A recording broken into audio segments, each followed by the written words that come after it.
ولقد سبقت كلمتنا لعبادنا المرسلين. What media and politicians are not telling you the truth about, where ISIS came from, who created them, and why before one more dollar is spent, one more life lost, you need to know the truth. The first step toward truth is to be informed. The name ISIS is one that every American knows by now. The biggest threat to our national security since Al-Qaeda, right? They are a brutal, savage group known for public beheadings and mass executions. They are the face of the new war on terror. Right now, the U.S. military is conducting airstrikes in Syria in a supposed attempt to take out ISIS targets. Meanwhile, the White House and military leaders are talking about possible boots on the ground. This war, according to former Defense Secretary Leon Panetta, could last for decades. I think we're looking at kind of a 30-year war kind of history here. Allahu Akbar! So who exactly is ISIS? And where did they come from? It's entirely a creation of the United States' behavior in Iraq. That's how we got to where we are, because of war, because of occupation, because of torture. We destabilized and wrecked Iraq. I mean, it caused it to fail miserably, and that's entirely the responsibility of the United States government. There's no one else at fault there. I mean, as horrible as Saddam Hussein was, Iraq was not unstable. It was a functioning country as much as those sorts of things go, and was not a particularly horrible hellhole if you were a religious minority. To understand where ISIS comes from, you have to understand two storylines. The first is what Keaton just said. When the U.S. first went into Iraq, we blew the country apart. We destroyed the government, toppled Saddam Hussein, destroyed infrastructure, and most importantly, left behind a power vacuum. One that would have never have existed had Hussein not been overthrown by the U.S. government. Now that is the easy part of the story. The U.S. created conditions in Iraq where ISIS could get its start. But here's the other storyline that you have to understand. That even with Saddam gone, ISIS still couldn't have risen to power had it not been for what happened next. ISIS actually began as a small insurgent group in Iraq in 2006. They had no money, no real ability to recruit, but they did work to create very limited problems for the U.S. military. It wasn't until 2009 that ISIS shifted its focus from Iraq, where it was largely unsuccessful in developing a foothold, and focused on the civil war in Syria. Even there, ISIS struggled to gain any foothold because the two largest groups fighting against President Bashar al-Assad were Al-Nusra Front, or Al-Qaeda, and the Free Syrian Army. Then came a pivotal moment. In June of 2013, a northern general for the Free Syrian Army spoke out on Al Jazeera, Qatar, and stated that if international forces did not send weapons, the rebels attempting to overthrow Syrian President Bashar al-Assad would lose their war in just 1 month.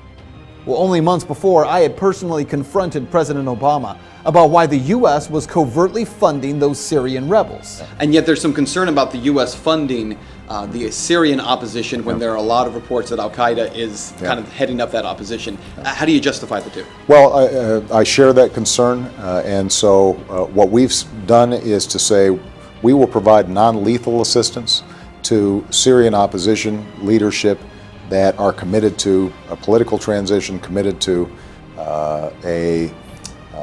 an observance of human rights. We're not going to just dive in and get involved with a civil war that in fact involves some elements of people who are genuinely trying to get a better life, but also involve some folks who would over the long term do the United States harm. So even as the president acted as if he was being careful, politicians like Senator John McCain demanded action.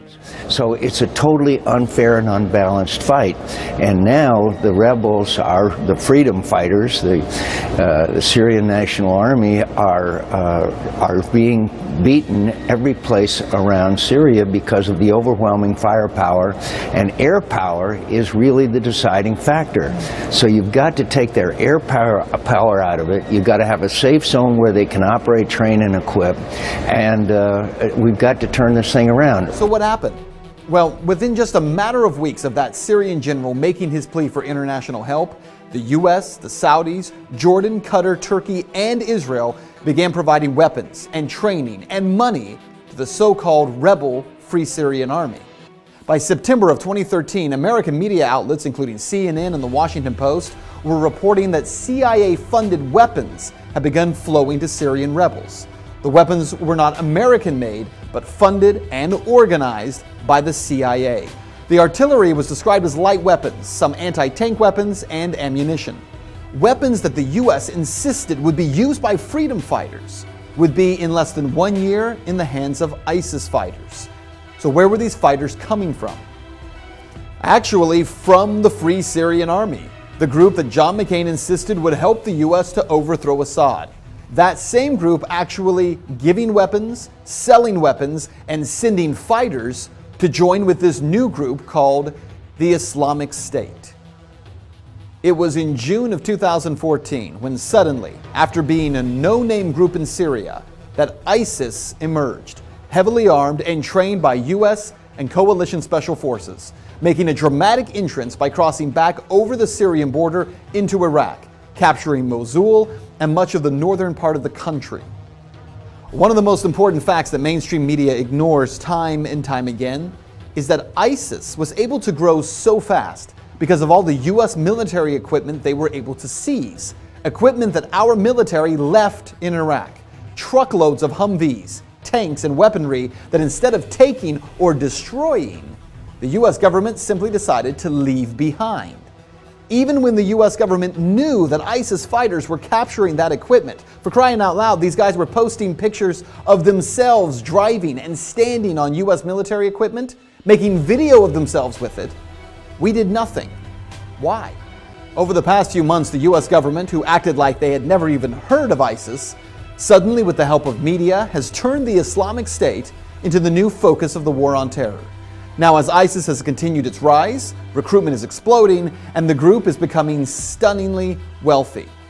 ISIS is the best funded terrorist group in the world. They make I think it's $2 million a day selling oil, much of it to Turkey. Interestingly enough. But why wouldn't the U.S. sanctions anything that moves when it's angry? Why can't you sanction the banks that are helping finance these deals? Why can't you sanction the oil companies that are participating in this? Why is the U.S. sending $500 million to the Free Syrian Army to fight ISIS when the FSA is one of the biggest suppliers of fighters and weapons to ISIS?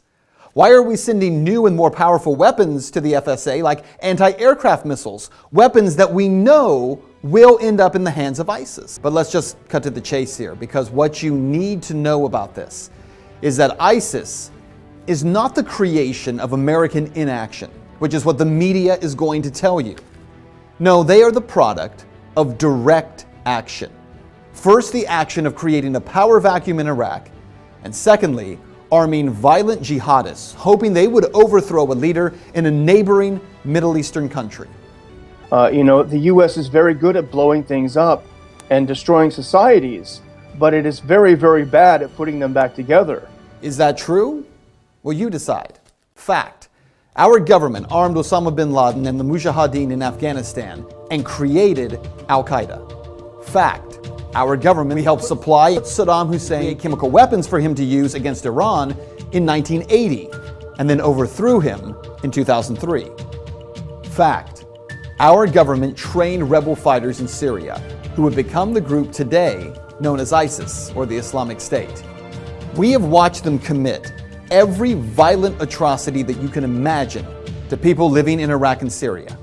And now we want American taxpayers to fund a 30-year war against them.